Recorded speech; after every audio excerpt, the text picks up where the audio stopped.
Hey guys, welcome to Collider Movie Talk for movie fans. I'm your host, Ashley Mova, and this is the daily show. We give you all of the latest news from the world of movies, plus some insight into what it all means. Joining us as always is John Campia. Well, greetings and salutations, everybody. Welcome to the best damn movie-related show on the planet Earth, coming to you from right here at the Collider Video Studios here in Birdman, California, and we are so glad you decided to make this one of the last days of the year as a part of your day. Also here is Mark Ellis. There's no one left for you to swindle. Club. Thank you, everybody, for recognizing me in Star Wars The Force Awakens. Yes, I know I look like the guy. I'm not him. Let's put it to bed in 2016. You're lying, because I remember earlier in the year you were gone for a few days, and like, where's else? And nobody knew where you were. I think that was you. You thought I was on the road doing stand-up? I was at Pinewood Studios, making history.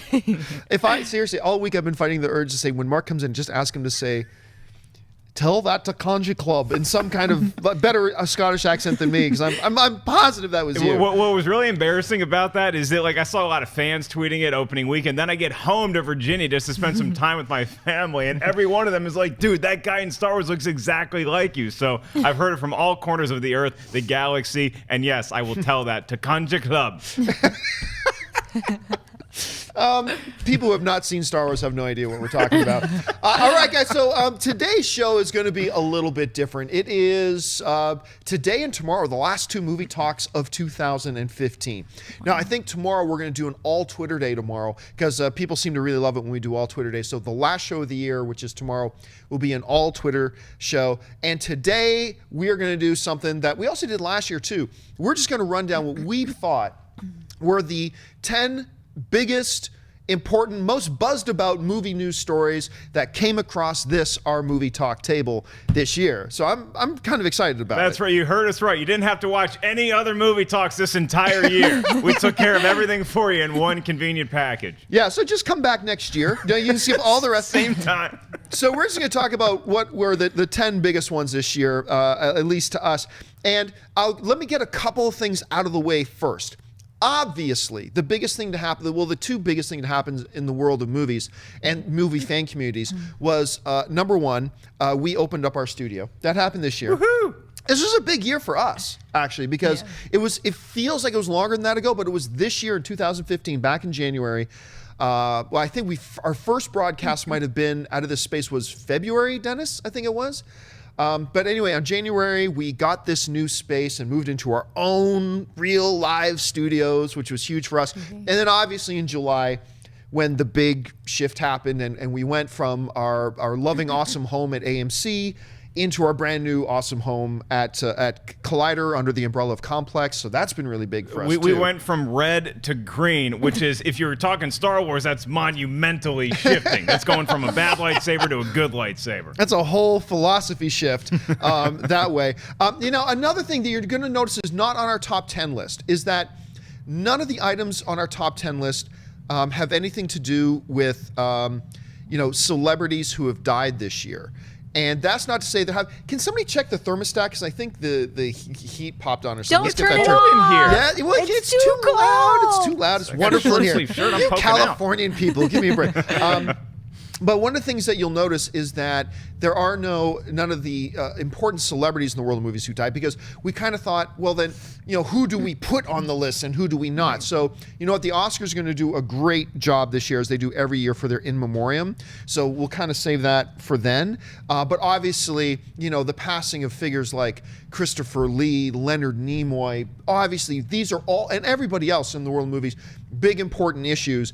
But we thought, instead of, well, who do we put on the list and who do we not? Instead of playing that game, we thought we would just go with movie news stories, and we'll save that stuff for later. So in case you noticed that we didn't have like the death of Leonard Nimoy, the death of Christopher Lee on that list, or the death of other major players in Hollywood who died this past year, sadly, that's why. So that will all come later. So with all of that out of the way, let's start running down what we consider to be the top 10 movie news stories of 2015. And let's start with number 10. And number 10 is the big surprise of Jurassic World, shocking the world. And not just Jurassic World, really, but really the success, the monumental, unprecedented success of Universal Studios as a whole, which broke the record for all-time box office in a single year by a studio. Fox used to hold the record. Now Universal does, because you got Jurassic World, you got Fast 7, you've got, what else was there? Minions, 50 Shades of Grey, Pitch Perfect 2.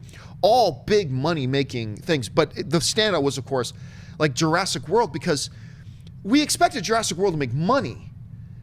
But nobody in their right mind would have predicted that Jurassic World was going to come out and beat the opening weekend box office record held by Avengers. I still remember how I felt. Yeah, and the most shocking thing about its record-breaking performance, particularly opening weekend, but even after its opening weekend, when it still made over $100 million in its second weekend at the box office domestically, it's because it was in the summertime, when there's always another train coming around the corner, and there's always more competition to be had, as opposed to something like if a movie's huge, say, at the end of December, then you go into January, and there's not going to be that much going up against it. But Jurassic World had so many heavy hitters coming at it, and it just clobbered all of them. To see something like Jurassic World, it was the perfect mix of nostalgia and good critical reviews, because you can say whatever you want about Jurassic World. I think a lot of people agree that it was at least a fun time at the movies, and it's something you should experience in the theater. We all wanted to feel like we did in 1993 when we saw the first Jurassic Park, and this movie did a capable enough job of recapturing that magic, so we wanted to be sitting in the theater with our family, with our friends,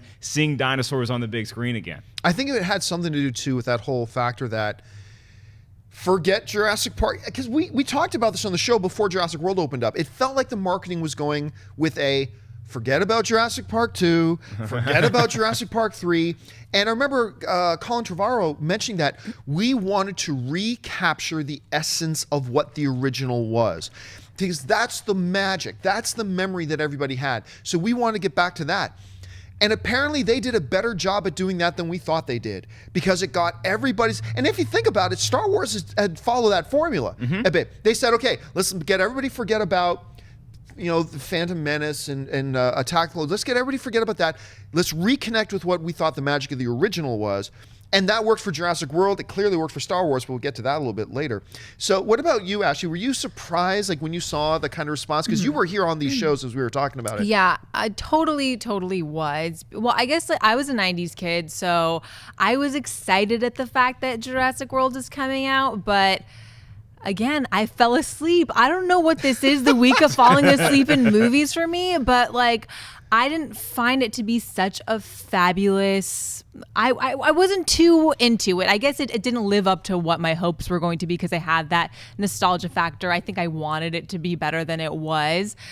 I mean, it was a fun story, and I'm happy for it, but I didn't see that coming at all whatsoever. Yeah. And I think most of us agree. Was it worthy? Was it a movie worthy of making $200+ million in opening weekend? No, but that's the marketing. And I still contend that even though it wasn't one of the top 5 films of the year, no, it wasn't, but it was a fun movie. It was just fun. It's also the type of movie where if you look at a home run hitter where they may not be the best player in the league, but every time they're up to the plate, everybody backs up a little bit because this guy can knock it out of the stadium. That's what Jurassic World was exactly, and it did that. It's $208 million, now the second most highest opening weekend of all time. I think that it was just the perfect storm of a lot of different factors. And again, full kudos to the folks over at Universal for the incredible year. I think Straight Outta Compton was them too. Straight Outta Compton was them as well, yes, and that did really well for them too. So just a monster year for them. All right, so let's move on to number 9. And number 9, biggest movie news story, kind of a conglomeration of things, the Fantastic Four disaster. This was a film that we had talked about, and we've talked about the fallout ad nauseum in recent months. But, first of all, everybody says at first, bad idea. And then they start to put some pieces of the puzzle in place, and we still say bad idea. I mean, I'm infamous for my whole Fantastic Four babies. I didn't like them going that young. I wanted them to go more mature, but whatever. But then a lot of people like myself started to jump on the bandwagon. We realized, you know what? Chronicle was fantastic, directed by Josh Trank. Love that film. So you got a great director. You got Simon Kinberg on there. So, I mean, you like where that's heading. Then the cast, even though I wanted an older cast, it was a phenomenal cast. Incredibly talented people. And I even liked the first couple of trailers they put out. I really bought in. I mean, I think a lot of people really bought in. And then it happened. As we started getting close to the release date, we were realizing, hey, where are the screening invites? Where's the press screening invites? What's going on? Wait a minute, they're not letting press see this until 24 hours before the movie releases? What? And we started hearing even a bit earlier drama between Fox and the director and all this kind of stuff. And then the squatting and the defecation happened. The movie opens and it's and look, I still contend that Fantastic Four to me will not be Fantastic Four for me will not be on my 10 worst films of the year list, but it was still plenty bad. I mean, because I think a lot of us agree, like I know Schnepp thinks so as well. I can't remember if you do, but I thought the first act of the movie, the first third of the film, had some promise. I think they did some good things in the first act. They set some things up right that I think it could have been a decent movie. But then you saw a movie that had a complete disconnect between the director and the studio. You saw a movie that was a perfect embodiment of a power struggle between a studio and a director. And it just became a bloody mess after that. And because it was so high profile, and because it was Fantastic Four, and because this was their, this would have been their third, I mean, if you want to count the Corman one, that's the fourth. But of course we count the Corman one. It was Fox's third major attempt at it, and it was just so high profile. And then financially, critic-wise, audience-wise, it just laid an egg. And then with all that other drama, because of the Fox and the Trank drama, it just added more fuel to the fire and more flavor to it and just had us all talking about it. And it's really sad that you have to get something sucking as being one of your major stories of the year, but that was a huge topic of conversation for a long time. Yeah, and I will agree with you and Schnepp where I like the first third of this movie, okay, but I will disagree where this movie is definitely on my 10 worst of the year. This movie sucks, and that's the bottom line why people didn't want to see it and why it became such a disaster. And then that suckiness gets heightened because of the potentiality involved when you were going into this movie. When you watch Fantastic Four, it's kind of like holding up a mirror to what happened during this filmmaking process. Because like when you're watching the first third and you're enjoying it, okay, that's what the making of this movie was. We had a great cast. We had Josh Trank and Kinberg. Let's not leave Fox out of this either, because Fox has made some great superhero movies recently with X-Men. And yeah, their movie immediately preceding Fantastic Four was X-Men Days of Future Past, which was fantastic. Yeah. And you're like, you know what? They let Bryan Singer do his thing. We trusted him. Of course, they're going to trust Trank and his vision for what this is. And then the movie just got so the perfect epitome of what studio meddling can be, where nobody is blameless in this thing, where Trank might have not made a great film, maybe didn't have a second half that we wanted to see. Fox clearly went in there and changed a lot of things. The actors were mailing it in by the end of the movie. Everything about this movie just screams people disagreeing behind the scenes, and it reflected on screen, particularly in the last two acts. Did you ever get yourself, after hearing us talk about Fantastic Four? Yeah, I didn't have the hopes that you guys had, so I was like, I'll probably like it. And it's so sad because this cast is fire to me. Like, I love Miles Teller, I love Michael B. Jordan, and I'm obsessed with Kate Mara. I think she's so talented. I think that she has a career ahead of her. What do you guys think about where her career is going to go? I love her. Yeah, actually, I think she's so talented. Both Mara sisters are, because she's also the sister of Rooney Mara. Right. And I think they are sick talented. And my first exposure to her, to Kate Mara, was in, like a lot of people, was actually in House of Cards. And I thought she was dynamic and wonderful and brought a lot. And the way she played off Kevin Spacey in that was fantastic. And again, first act of the film, I thought, yeah, you got something here. This can work. And then I started getting a little nervous even before because this movie came out a couple weeks after Comic-Con happened, and so that's when we found out that we're not seeing a whole lot of advertising for this movie, what you would expect on par with a superhero movie. We didn't get the press screening invites that far in advance, but when I was at Comic-Con, I was sitting there, and there were a couple great days being at Hall H at Comic-Con, seeing these amazing panels and trailers, and just 6,000 fans getting amped for everything they're seeing. And then they did a Fantastic Four panel. It was like, okay, here's Fantastic Four. Let's talk nice about it and get the hell out of here. They showed a trailer, and the fan reaction even then was just very like, all right, let's get to Deadpool. It just wasn't that exciting, and I was like, maybe people are starting to smell something. And it was weird too, because it's like, That one trailer in particular that had a lot of people excited. The one with, Thing jumping out of the airplane, landing and in there, taking out tanks. It's like Fox said, hey, let's take all that stuff Josh Trank wanted to put in the movie and put it in the trailer, and then let's pull it out of the movie. It really pissed people off. It was, wow. All right, let's move. So number 10 was, number 10 on our biggest stories of the year was the Jurassic World box office and the success of Universal Pictures as a whole. Number 9 story of the year, of course, Fantastic Four disaster. Let's move on to number 8. Our number 8 biggest story of the year was the Marvel shakeup between Kevin Feige and Perlmutter. This is not a glamorous story per se, but one that I think has deep and profound significance on what we're going to see out of Marvel Studios moving forward. For those of you who may not know about it, the big story is that for the longest time, Kevin Feige, who the president of Marvel Studios, was working under like the head of Marvel, which was Perlmutter. And Perlmutter and his division, everybody, television, movies, everything was reporting to Perlmutter. And then the shakeup happened.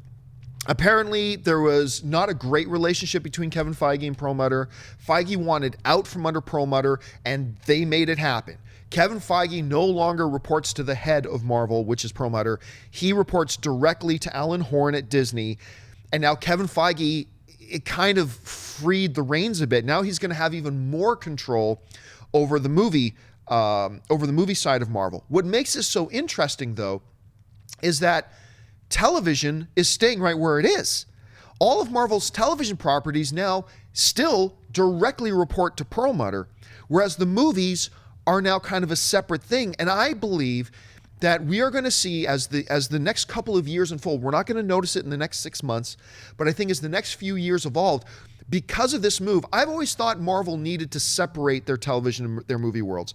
And I think this move, this shakeup at Marvel, I think the natural evolution is you're going to see the television, again, the separation between the movie world and the Netflix world is far greater than between the movie world and, say, Agents of S.H.I.E.L.D. Mm-hmm.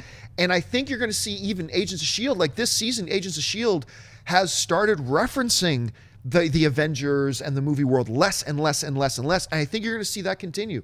So this was a huge issue, maybe not a glamorous one like Jurassic World box office, but one that I think has profound significance. What's your take on it? It's great news. And I remember when this story broke, we were talking about it where in other circumstances, this might make fans nervous, where if you give anybody too much power, it might corrupt them a little bit. But that's not going to be the case with Kevin Feige because, first of all, it's not a promotion per se. It's just getting rid of one of the cooks in the kitchen that maybe was meddling in stuff that Kevin Feige or even Alan Horn didn't want to have happen. Now, this particularly is crucial when you look at Avengers Age of Ultron, which is a movie that I still was thoroughly entertained by. I love watching that movie. A lot of people thought maybe they were trying to cramp too much in there. Maybe they were trying to set too many things up when it should have just been what the end of phase 2 was.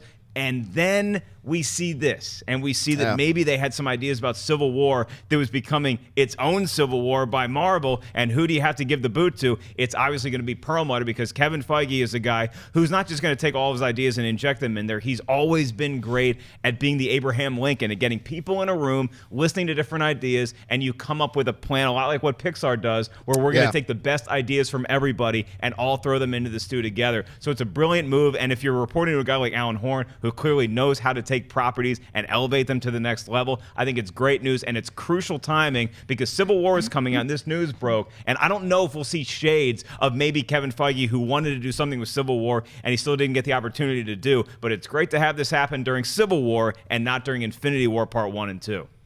All right, so our number 10 biggest story of the year, Jurassic World, the box office. Number 9, Fantastic Four disaster. Number 8, the Marvel shakeup. Number 7, this was great.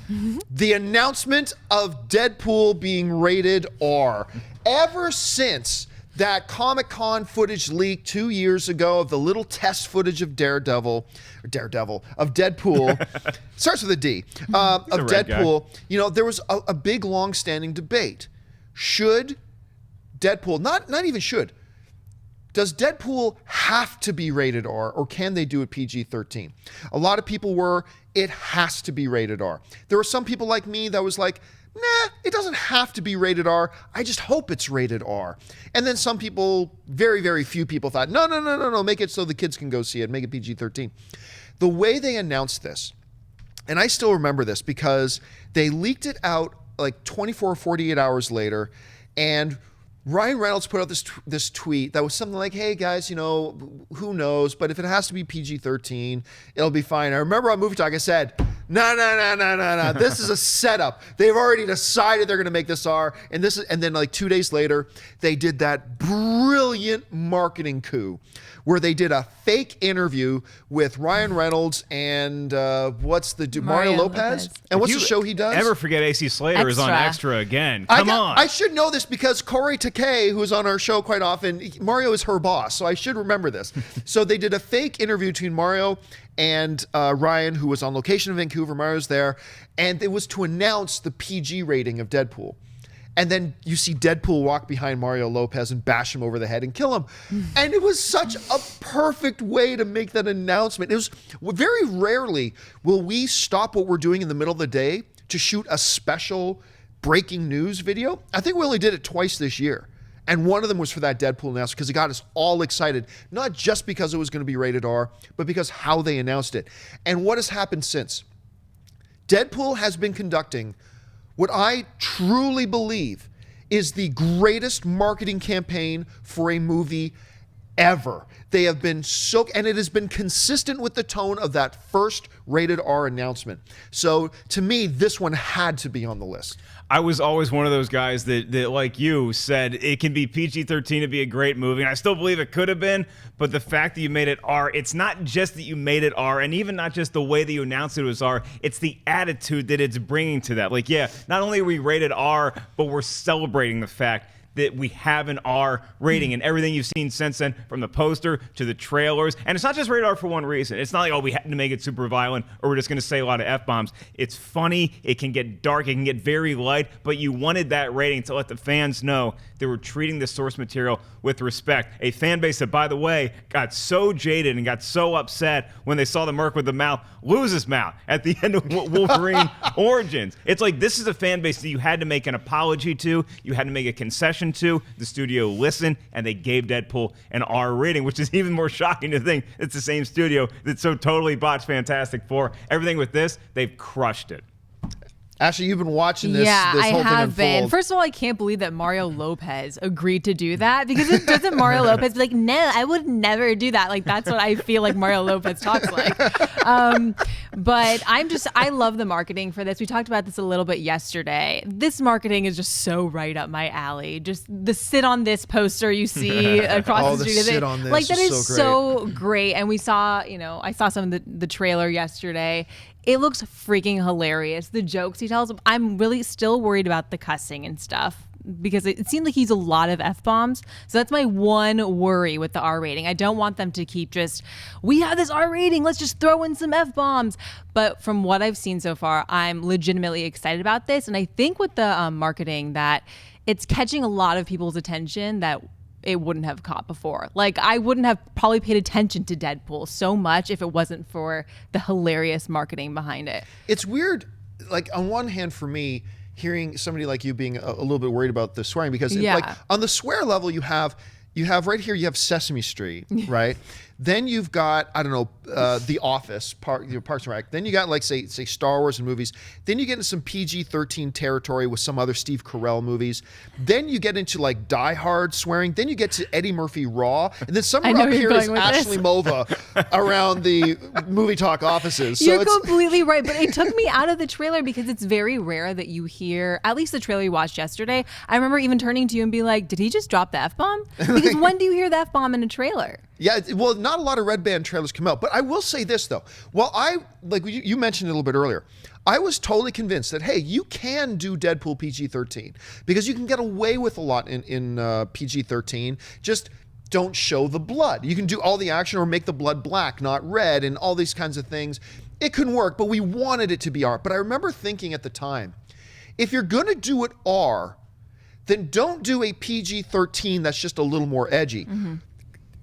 Fucking go for it. Yeah. I mean, just when we're talking about a Deadpool, sorry about dropping the F-bomb there myself, but I mean, if you're gonna go R Deadpool, then just go for it. Like, go as far that way as you possibly can. Just fall short of that NC-17 rating and embrace it and make it a part.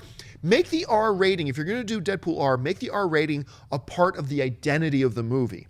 And it looks like that's what they're doing. The fans that have been waiting for this for a while, who are the ones that are for sure going to go see it, obviously they're happy and they're satisfied with the R rating, so that's good. Every advertisement, every trailer I see for this movie, every poster makes me think more and more that, like, I think Schnepp also predicted this movie is going to crack $100 million opening weekend, and I think all signs are pointing to that. Yep. All right, so that's number 7 on our list of the 10 biggest movie news stories of the year. Number 6... not just any one in particular, but the Comic-Con trailers. The trailers that came out of Comic-Con this year. In particular, you've got the Suicide Squad trailer, which just did gangbusters. Of course, there was a leak of it, and then Warner Brothers responded by just putting out the HD version, which was what they should have done, which is the right move. But to me, the king granddaddy of them all was what I still contend, now that we're at the end of the year, was the single best trailer of the year. Deadpool is the best marketing campaign as a whole, and the last trailer was fantastic. The Captain America Civil War trailer we got recently was fantastic. But to me, Batman v Superman, Dawn of Justice trailer, the one that played at Comic-Con, is still the best trailer we've had all year. I still remember the goosebumps I got watching it. I was jumping up and down in my chair with excitement about it. Now, Comic-Con always releases some great stuff, but it felt like this year was just a little extra something special. What are some of the other ones that stood out to you, Mark? It was great being in Hall H, particularly Saturday, because there was such a buzz going around about DC, who had the opening panel that day, and it's like, okay, are they going to knock it out of the park? Are we still going to be nervous about these movies afterwards?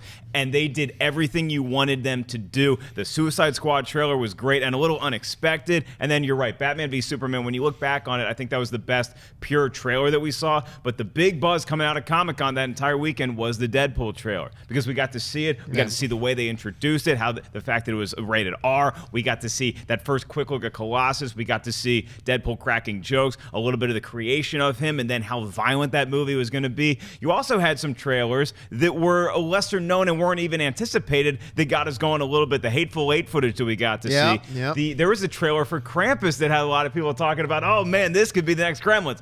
It wasn't, but we still enjoyed the trailer. And Warcraft. When I saw the Warcraft trailer, everybody was so excited to see what that looked like. And after the trailer played, people applauded and they enjoyed it, but it just wasn't quite the overwhelming high five response that we thought we might get from Warcraft. So everybody during Comic-Con came to play.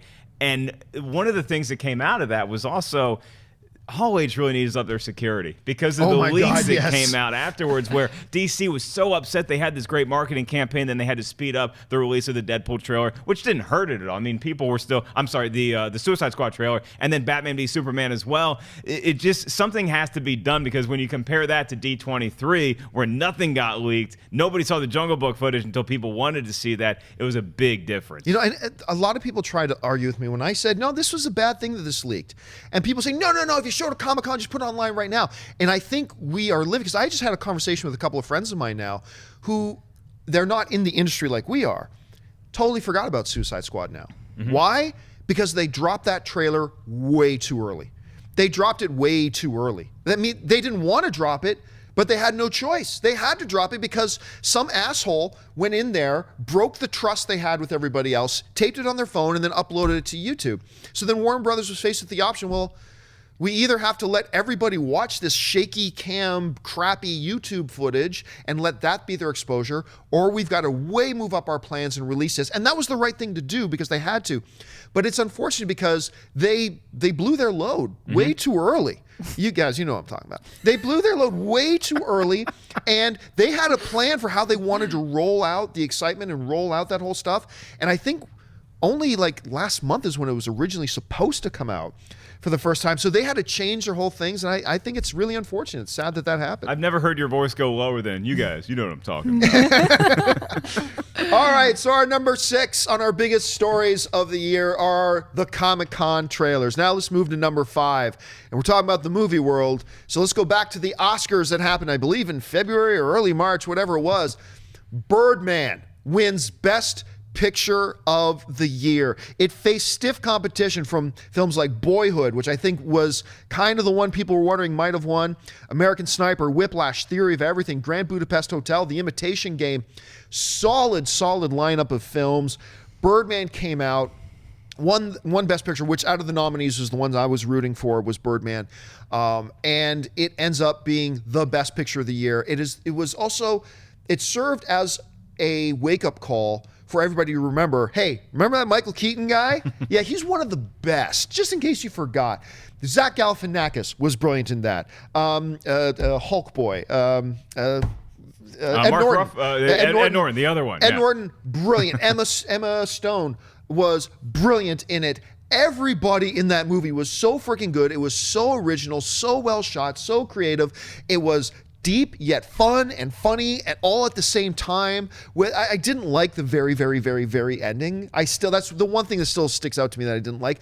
But the whole movie up to that point was great and brilliant. And if you're going to do a list like this, the movie that gets crowned as the best movie of the year, you got to put that on the list. So for me, Birdman getting on there is a no-brainer on this list. You're right. Just the whole seamless shot of the movie, and Naomi Watts I'll throw in there as well, was just phenomenal. God, she was so good in that. Right, and so you didn't have a bad performance in the bunch, and watching the way Birdman had its Academy Award campaign was very interesting because it did seem like it was going to be between that and Boyhood. We knew it was going to be between those two for Best Director because of the 12 years to make one movie, and then the phenomenal achievement, something unlike we'd ever seen before with Birdman. But then the theory of everything really started to shift that got into a lot of third momentum. gear, and it was like, I don't know what's going to win. And when Eddie Redmayne beat out Michael Keaton for Best Actor, Eddie Redmayne was phenomenal. He deserves everything that's on his mantle right now. I was personally rooting for Beetlejuice, and so to see Michael Keaton get to be up there on the Academy Awards stage celebrating the Best Picture win, that image that we have up there is everything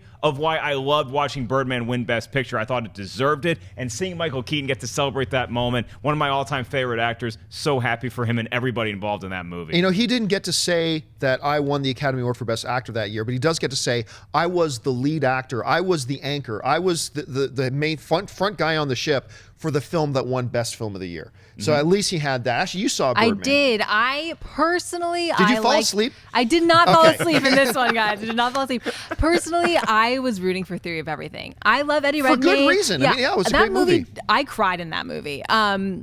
Birdman was great. Personally, I wanted Theory of Everything to win, so I was glad when Eddie Redmayne won Best Actor. Did you guys see that little clip of when Michael Keaton puts the note back into his suit? That was so bad. So I'm really... I really thought he was going to win, too. I just want to hear his speech. I would love to interview Michael Keaton, just have him read what he was going to say. It'd my be awesome. heart, I literally covered my face. My heart died for him. So obviously, winning this, he looked so happy right there. Yeah. I was happy for him. All right, so our number 5 biggest movie news story of the year is Birdman winning Best Picture. Now we're getting up to the really top. At number 4, Star Wars breaks the internet. It was kind of crazy that Star Wars was releasing their trailer. It was Monday Night Football, right? Or was it the Sunday night game? Monday night, It was the Monday night game. They were releasing it with Monday Night Football, which seemed like an odd pairing, and they were going to be releasing tickets, advanced tickets for the first time that night. And we saw something happen in the modern age of movies that we had never seen happen before. Whether it was AMC, Fandango, Regal, MovieTickets.com, whatever the online service was that sold movie tickets, all of them crashed from traffic. We had never seen anything like that before. And I'll go on to say we'll never see anything like it again. Fandango went on to say that Star Wars The Force Awakens beat the previous advanced sales records for first day and stuff like that by 8 times. By 8 times. That's like saying the record for most points in an NBA game was 100 that Chamberlain, with that Wilt that Chamberlain made. That's like saying, okay, tomorrow somebody came along and scored 800 points. Like a record. Now, I'm not saying that Star Wars record will never be beaten, but we are never, ever again, ever going to see the record beaten by 8 times. That's never going to happen again. And all of a sudden, everybody who's saying Star Wars is going to be a big movie was now talking about this may be the biggest movie in history at this point. And so it comes out, all the online retails shut down, and now everybody's talking about Star Wars at that point. You were here that night.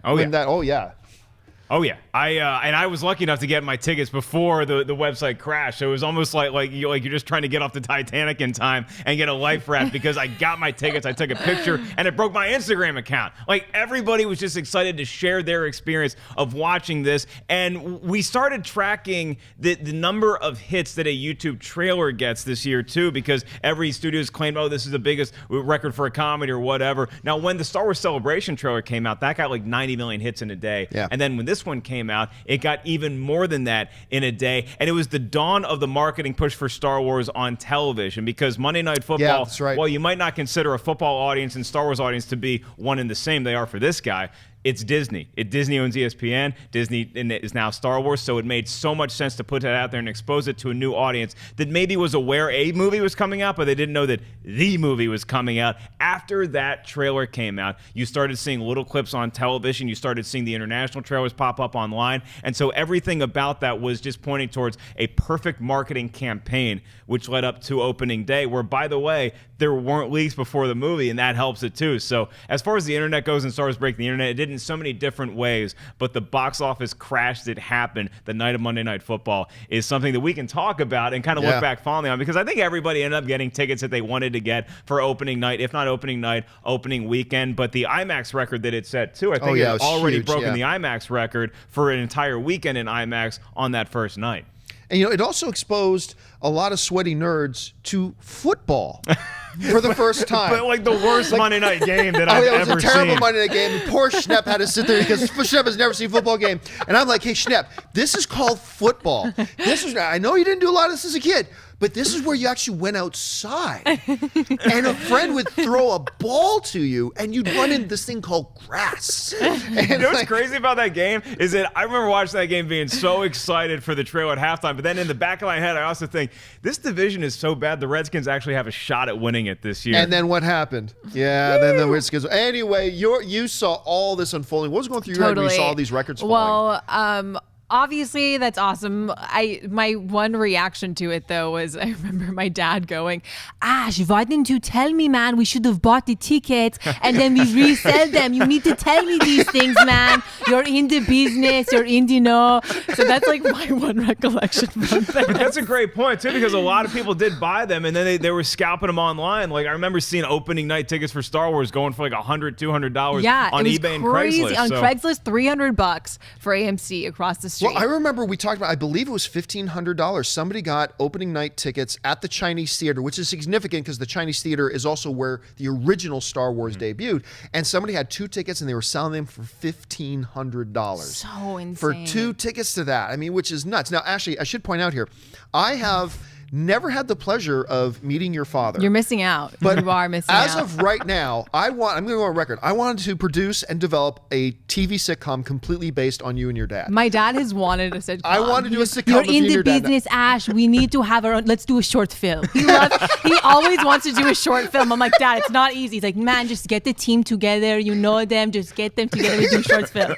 I'm like, okay. Totally. So easy. I want to totally meet your easy. dad so bad now. All right, so our number 4 story of the year is Star Wars crashing the internet. Now let's get into the top 3. And how can you make an argument, if you told me this in advance, of just a single picture coming out would be one of the biggest stories of the year? But there's no denying it. Our number 3 story of the year, the Jared Leto pick as the Joker comes out. Like, if you want to talk about things that generated just a sheer volume of social media discussion, pro, con, middle of the road, whatever you want, everybody was talking about the Jared Leto pick when it came out. And I'm going to tell you right now, I didn't know how to feel about it at first, because I was like, on one hand, it looks really cool. They're taking on a new direction with it. He looks totally psychotic. I mean, so is that. But also part of me felt he just looked like a little bit of a drunken English soccer hooligan at the same time. And, I guess that's my type. All the English soccer hooligans now are getting really happy. And I didn't know how I felt about certain tattoos. I like the fact that he was tatted up, actually, but some of them felt a little bit, what is it, deranged he's got on his forehead, things like that. But after a few days, it really started to grow on me. And I started feeling like if this image kind of embodies who this dude is going to be, then I think this is, because remember, every incarnation of the Joker that we've gotten has been a unique spin on it. There is no one Joker. There's no way to do the Joker right. There are several ways to do him right. And the question is, are you going to do him the right way? Because, Heath Ledger's Joker was really unique from Jack's Joker, who was really unique from Caesar's Joker. And now we got Jared coming along, and he is clearly giving us another totally unique look at the Joker. And now I'm excited for it. And it was this one pick that got out, that got everybody talking and everybody buzzing. And I think a lot of people excited about what we might get in the Joker. Yeah, when this pick came out and it just set the internet on fire, I just wanted to tell everybody, why so serious? Why are you guys saying this so serious? It's a picture. Let's all step back and relax. This thing, to me, proved that Jared Leto did separate himself from particularly the Heath Ledger Joker, which is what you really had to unmarry from just a little bit, because you didn't want to look like you were doing an imitation of that one. And that's what this picture did. I love the tattoos. I remember the tattoos being a big point of controversy for absolutely. a lot of people who were a big fan of whatever of maybe The Killing Joker, some other darker comic books that you saw Joker in that you were hoping this Joker comes from, that, he didn't have that tattoo, he didn't have that tattoo. I thought it looked great. I'm very excited about that. That's also what they closed that Suicide Squad trailer with, is your first look of Joker in action, where it's just a quick shot of him, but it's like, yeah, we really got something special here. And I know that this Joker is very special to the young lady sitting over to my right, because she's just so sweet on this guy. Doesn't matter what role he's doing. Jared Leto has been in disguise in movies for the last 10 years, trying to escape the stalking path of Ashley Mova, and it just has not worked. Ashley, the floor is yours. I mean, 3 words, guys. Like, I don't know how you can possibly make white Wendy's powder. cracking up over here. I think she's in agreement. He looks amazing. And I feel, obviously he's gorgeous, but I feel like he had the weight of the world on his shoulders. After trying to take on the Joker, after Heath Ledger, that set the bar so high. For me, I love the Heath Ledger performance. So, he looks great in all the footage we've seen so far and the pictures and stuff. I'm just really excited to see how this turns out. Well, talking about the thing, I remember I got to go, me and Ann went to this special private lunch for Dallas Buyers Club. It was a while ago. Anyway, so we got to go to this private lunch, and Matthew McConaughey was there. And he had really, you could totally, because the last time I had seen Matthew McConaughey was during Lincoln Lawyer. So he was still like filling out his suit, right? And then you see him at this Dallas Buyers Club thing, and after he had lost all the weight. And so he was still looking trim, but handsome, charming, charismatic man. And so a lot of the women who were at the lunch was like, Matthew McConaughey, oh my goodness, wow.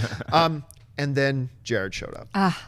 Rocking still had the rock star hair, and he was wearing like this, it felt very Scottish. The suit he was wearing was very Scottish. All it was missing was the kilt. Hey, Solo, you're a dead man. He knows.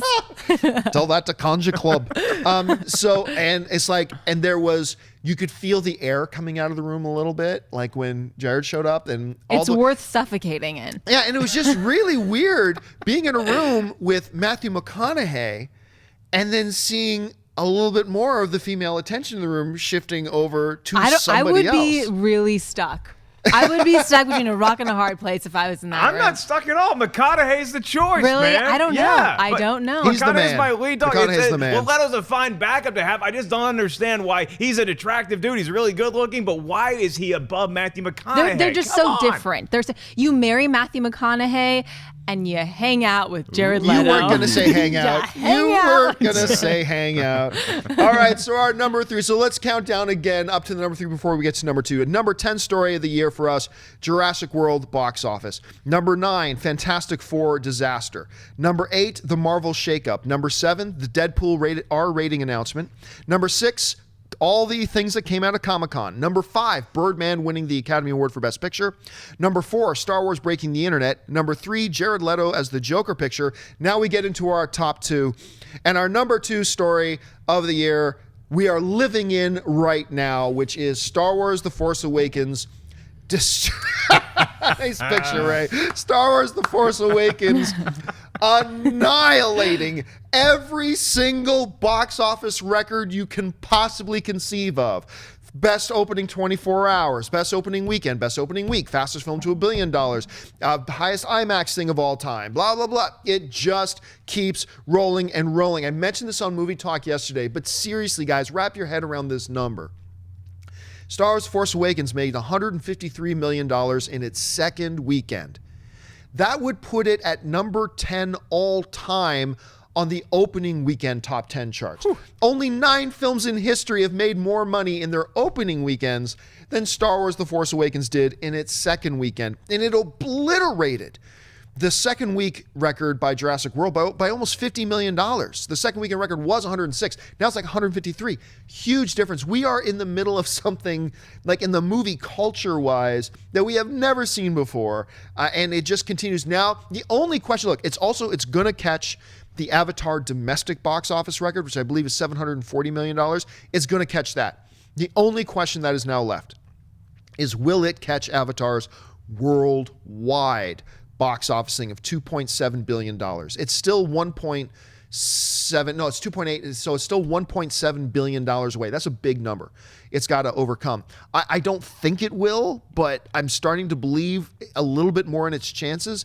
But this is just incredible, incredible stuff. Yeah, I was just so happy to see the opening weekend was something that I had predicted, but it was really just I was hoping to see it do $250 million, and it fell just short of that. But you're right. I mean, it's something that we've never seen like this before, where theaters just kept adding shows and getting more people, as many as they could possibly accommodate in the theater, because Star Wars is one of those movies where whether you got to see it opening night or you didn't get a chance to see it until Sunday, you wanted to go back and watch it again. You wanted to see, because it's such an experience the first time. It's so overwhelming. You need to go back and check it out so you can actually just sit down, relax, and enjoy the movie. And that's what I did. I think I speak for a lot of people where I've seen it 5 times now, and it gets better and better and better as a film. Every time I see it, I loved it. I loved watching it the first time I saw it, and I really liked the movie. And ever since then, it just gets better and better and better. So it's worth shelling out my $10 or $15 every time I go back to the movie because I like it more. Yeah. Now, I'm going to let you guys know, by the way, that even though it's a special thing today, we're counting down the top 10 biggest movie news stories of the year, we are still going to take Twitter questions. So after we get through with number 1, if you want to jump on Twitter, you can start sending in some questions now. Ashley will pick those out. How do you get a Twitter question on? It's simple. You make sure you're following us at Collider Video on Twitter and just send on in some Twitter questions. We'll get to those after we get to number 1. And with that out of the way, let's run down the top 10 again. Number 10, Jurassic World box office. 9, Fantastic Four disaster. Number 8, Marvel shakeup. Number 7, Deadpool R-rating announcement. Number 6, the Comic-Con trailers. Number 5, Birdman wins Best Picture. Number 4, Star Wars breaks the internet. Number 3, Jared Leto as the Joker pick. Number 2, Star Wars destroying the box office, which leaves us with nothing else but number 1, which is obviously Warner Brothers releases a remake of Point Break. This, of course, wait, what? No, sorry, my notes were wrong. That must have been like just out of the top 10. I am an FBI agent. That must have been just out of the top 10. Obviously, the number 1 story happening back, I believe in April is when it happened. I still remember the exact place. Denizen and I, it was like 10 o'clock at night. We were in Atlanta. We were in a bar with a bunch of other people, and the Twitter started blowing up.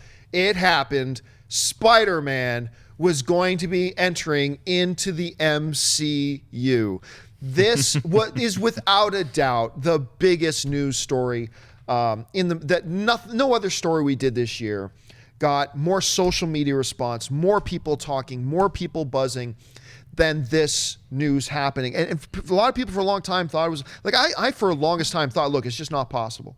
It can't happen. And had Sony not gotten in financial trouble, I still believe it never would have happened. But about 6 months before the event happened, when we started hearing about all these things about the struggles Sony was happening, there was even some whispers that Sony was thinking about selling off their film division, all that kind of stuff. It was around that time that like a few of us, like Schnepp, myself, and a few others started saying, you know what?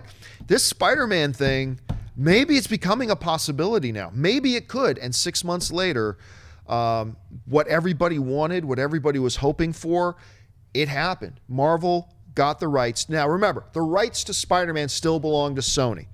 But Marvel got the right to use Spider-Man in their films with Sony's approval, and they have to, give the green light on everything they want to do with them. Still, Spider-Man is going to be in the MCU, which just blew everybody away. Everybody was stoked. Do you remember where you were when you first heard the news? Oh, absolutely. Yeah, I was in my apartment as I Frequently am. And I remember seeing it and just being like, oh man, this news is hitting me in so many waves. It was just one announcement, but it hit in so many different facets where the first thing you think of is, sweet, I get to see Spider-Man hang out with the Avengers. That's awesome. And then you're like, oh, wait. So now we get new standalone Spider-Man movies. Who's going to play Spider-Man? Is there a chance that we still get Andrew Garfield back? Or are we getting a new guy?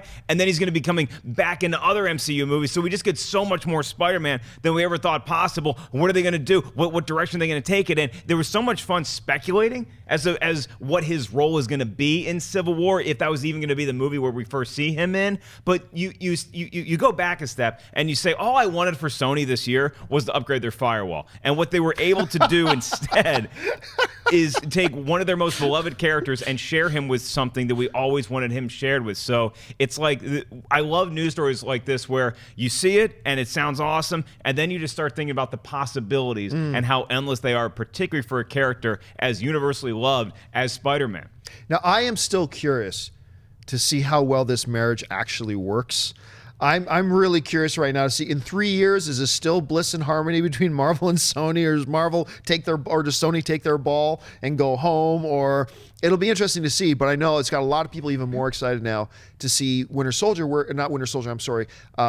War, where he's supposed to be making his first appearance. That's right. And you also go back to the story that we touched on earlier about Kevin Feige and Perlmutter, how they no longer are working together on movies, where this is probably happening at the right time, because if you're doing all these dealings with Sony, you don't want to be going over to Sony, say, oh yeah, okay, this is great, let's handshake, then come back and have somebody else be like, I don't like that idea and that idea. So with less people to shoot ideas down, particularly when you're working with a new studio, it makes perfect sense. I think it's going to be great.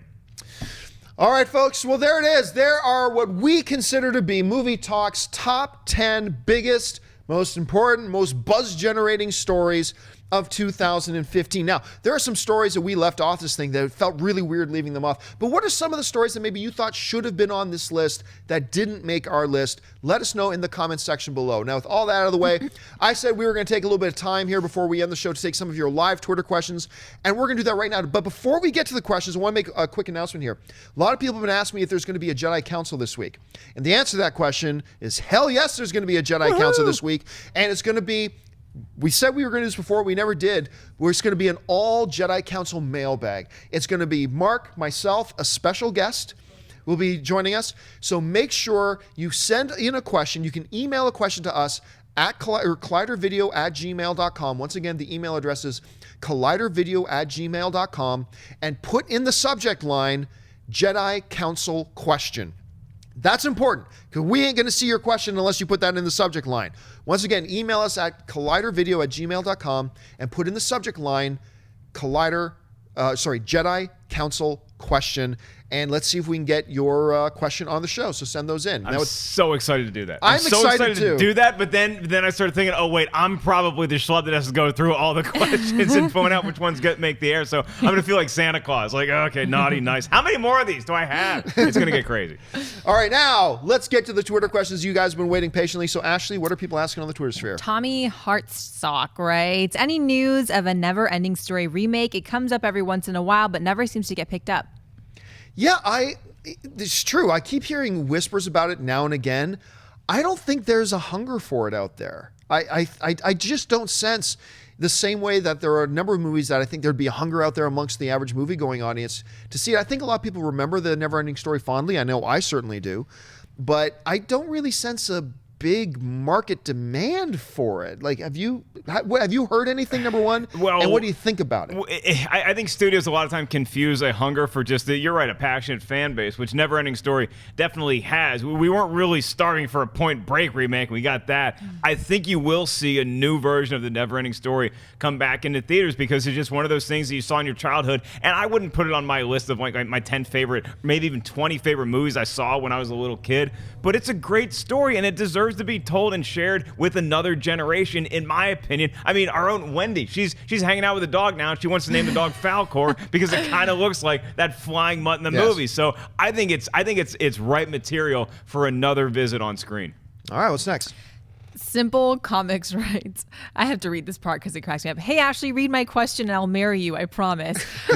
Do you think Spider-Man will have a love interest in the movie? Oh, yeah. Yeah, you can't, whether it's Mary Jane or whether it's Gwen Stacy, who knows, but they're definitely, I have no doubt about that. No. If you're saying the movie as in Civil War, right. No, he's simply not going to have enough screen time. Spider-Man is not going to have a ton of screen time in that movie, so probably not. No, but if you're talking about his first standalone movie that's supposed to come in 2017, I believe, then I think absolutely yes, he'll have one. Right, unless he's throwing his web slings at Pepper Potts, he's not going to have time to fall in love with anybody. But in the own standalone movie, it might not be to the level of what we've seen Spider-Man on screen in the past. But if he's a high school kid, like what we assume Tom Holland's going to be, there's definitely going to be somebody that he's crushing on, whether that is someone we know from the comics like a Gwen or a Mary. We don't know that yet. I think definitely he's going to have the hots for somebody. All right, what's next? Matt Calixti writes, I've heard many times that WB owns the right to a live He-Man film. What's taken them so long to greenlight this project? I'll be honest, I thought Universal had the right. I can't remember. Was it Universal or WB that's got the rights to Masters of the Universe? Well, we're still in the year now? of Universal, so I wouldn't throw anything past Universal, but I really would have to do some research. I do not know who owns the rights to Masters of the Universe. What I can tell you is that it seems like tougher source material to adapt than it should be, because I was even one of those guys. I grew up on the He-Man cartoon. I love He-Man to the point where I tried to run like him in my yard. I've recovered since then. But Christian is always so huge on talking about how you can have a He-Man movie where it's not so kid-friendly. Kids can enjoy it, but it also has some cool mythology to it. And he sold me on making a big screen version of He-Man, bringing it back to the movie theaters. And you're going to see it eventually, just a matter of which studio is going to bring it to you. Yeah, Christian always tries to pitch me the idea of a Master of the Universe movie by saying this: think Star Wars crossed with Lord of the Rings. Mm-hmm. And that's actually pretty accurate if you do it a certain way. Now, we do know at one point, Gem and the Holograms director, John M. Chu, was attached to direct a Masters of the Universe movie. He left it apparently to direct Gem and the Holograms for whatever reason. And he also directed a couple of Justin Bieber documentaries, and he did G.I. Joe 2, which was not very good. I loved it. Really? Yeah, I mean, yeah, except for, when the RZA shows up, but everything else was great. I like RZA. Anyway, so so something was in motion at one point because John M. Chu was set up to direct. So it's got to happen at some time, and it's going to happen at some time. But I have not heard any movement of it recently, so we might be waiting for a little while longer. All right, what's next? Launchpad 1412 writes, what is your favorite coming-of-age movie? Example, American Pie, Road Trip. Star Wars. A New Hope. I mean, if you really think about it, it is very much in many ways a coming-of-age movie, so maybe that's a little bit of a cheat. Gosh. I'm going to go with one of the first ones that was very influential on me in multiple fronts was my parents had gone out of town, so they had a babysitter. She was Are you going to say Meatballs? She was in college. I'm not going to say Meatballs, but I'm going to get close. Same time period. She let me and my buddies rent Porky's. And we watched Porky's, and my God, it's just a whole new world opened up to me. But it is a coming-of-age story, and it's got a sweet factor to it. There's a lot of dirty stuff in there, too. But it is just fun watching high school kids try to go through something. And look, they're trying to get laid for the first time. They want to see what it's like. I'm still waiting. I hear good things. I'll go. Actually, you know what? In all seriousness, Porky's is a great one. Mm-hmm. That is a great one. I'll go Meatballs. Even though it totally doesn't apply. But I'll go Meatballs. You could try to go a little more dramatic if you wanted to, and you could say something even recently where it didn't influence me as a kid, but like The Perks of Being a Wallflower, I thought was great. Oh, that was wonderful. Stand By Me is another movie where you see it, and it's like kids going off on an adventure. It's like when you're a kid and you're watching a movie where kids have to overcome some sort of obstacle, and you believe that you could do that, as opposed to seeing like Luke Skywalker. It's great seeing him fly around X-Wings and blow up the Death Star, but I never really thought that I'd get the chance to pilot an X-Wing, but I think I could see a dead body in the woods. How about this? If you're going to that, this is stretching our definitions a little bit. How about this one? The Sandlot. That is not stretching the definition. That's the very definition of coming of age. Yeah, I love the Sandlot. That movie's so good. You're killing me, Smalls. All right. Would you guys consider Room a coming of age movie? I saw it the other night. Oh my God. Heart Isn't it? died. Like, Like it's- I was crawling in my chair with my heart pounding. That's It the was definition of a insane. movie that literally comes off the screen and punches you in the face It was with a brick. crazy. It really is. I mean, that is, I don't know if I consider it a coming of age movie, but oh my God, it's a good movie. It's definitely a coming of age for Brie Larson. She's going to be talked about from here on to Totally. eternity as far as a performance for the ages. All right, what's next? All right, Noah Korth writes, "What's your favorite animated movie of the year?" Oh, Inside Out. Easy. I mean, I always mispronounce it. Oh yeah, I'm not going to get it. Damn good, but to me, I mean, Inside Out is going to end up in my top 5 favorite films of the year. Period. So. Yeah, I feel bad, and I have a confession to make, is that I really enjoy The Good Dinosaur. The answer for me is Inside Out as well, but I was on the plane, and Shaun the Sheep was the movie on the plane. So charming. I didn't watch it. I didn't. Oh, I was it's a charming tired. film. I was like, you know what? I'm just going to have some peanuts and fall asleep. That's what I did, but What is this, confession? I feel bad because everybody's telling me what a cute movie it is. It's and so charming. You know, and no dialogue either. Like almost zero dialogue. I know, in the so movie. I didn't even So have to charming. get the headphones. I That's could have right. just watched it, and I didn't. I'm sorry. All right, last question of the day. Michael Sanders writes, "Would you like to see a Johnny Bravo film?" Yes. Yes, I would. Actually, some buddies of mine, I've got 2 buddies here in town, and their brother is actually the creator of Johnny Bravo. And a lot of people have been sending me fan pictures too on Facebook and stuff like that, as they Photoshopped The Rock as Johnny Bravo. And oh my God, if you want to talk about perfect casting. Now, sadly, I don't think Johnny Bravo was ever near popular enough to justify a full feature film that gets released nationwide in theaters. I don't think it would ever happen, but if they did, and they got The Rock to be Johnny Bravo, you can count my money. I'll be there. I mainly know Johnny Bravo from that line in the Brady Bunch movie when he's like, "Hey, call me Johnny Bravo." He's like a guitar player or something. So it's just, if I had my choice, I would go, I want to see a He-Man movie first, Neverending Story second, and then I'll throw Johnny Bravo down here. All right, folks. Well, that'll do it for us for this installment of Collider Movie Talk, our second last episode of the year for Movie Talk. Thank you so much for joining us. And listen, don't forget, lots of great films playing over at our friends at AMC Theaters right now. Head on over to www.amctheaters.com for all of your theater showtime and, of course, your movie ticket information. Saw Star Wars again yesterday in the Prime Theater, the Dolby Cinema at Prime. Unbelievable. So it's still playing there. So I It's finally still have my playing chance to pop my prime cherry. Yes, you do. Sweet. It will change you. It will ruin you, actually, for a lot of other theaters. But It you is- won't be a loser anymore. So But you that's will good. no longer be a loser. And I want to thank the people sitting at the table with me. First of all, sitting on my left, the loser, Mark Ellis. Mark, where can people find you? Watch your, it, Campy. your hidden Scottish accent. You're in trouble. I just get gruffier. I don't turn that doesn't Scottish. sound like the guy from Star Wars. That sounds more like Sean Connery drunk. I'd like to see what some 70s singer-songwriters are doing and have a threesome with them. Now I just sound like a guy from the docks from up north. I don't know where I'm going with this. Twitter, at 5150Ellis, Twitter and Instagram. Now you sound like a mad guy from Brooklyn. I'll be at the Comedy Store this week, New Year's Eve. Check me out. I only remember now. What's the name of the guy who used to do the Sean Connery impersonations for Celebrity Jeopardy? Oh, Daryl Hammond. Oh my. Phenomenal talent, Daryl Hammond. Framish titties for 100, Trebek. And of course, over here, Miss Ashley Mova. Ashley, where can people find you? On Twitter and on Instagram at Ashley Mova. Happy Tuesday, guys. And of course, you can follow me on Facebook and on Twitter, simply at John Campia. And keep your eye open, by the way, for my new novel, The Pride, coming out soon. Keep your eyes open. That'll do it for us, guys. For everybody behind the scenes, Jonathan and Wendy and Dennis, thank you to you guys. We'll be back again tomorrow. So until then, bye-bye. Hey guys, if you like this video, click the thumbs up button. Also, make sure you subscribe to our YouTube channel. It'll help you stay up to date with everything we've got going on here at Collider.